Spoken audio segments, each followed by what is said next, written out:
Tired of typing the same default values every time you create a new Salesforce record? Learn how to set them automatically in under 3 minutes. In this tutorial, I'll walk you through the exact steps to set default values for any object. We'll start by accessing the Setup menu and end with saving your new field. Start by clicking on the Quick Settings gear icon in the top right corner. Then, from the drop-down, click on Open Advanced Setup to access the full Setup menu. Now, click on Object Manager to see a list of all objects in your org. Scroll down and click on Account for the label to open its details.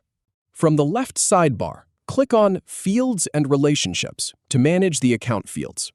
Then click on New to start creating a new custom field. Select Date/Time as the field type and click on Next. Click on Next again to proceed to the Field Details page.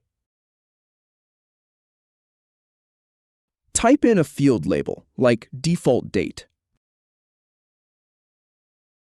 Then type in a field name. It will auto-populate from the label.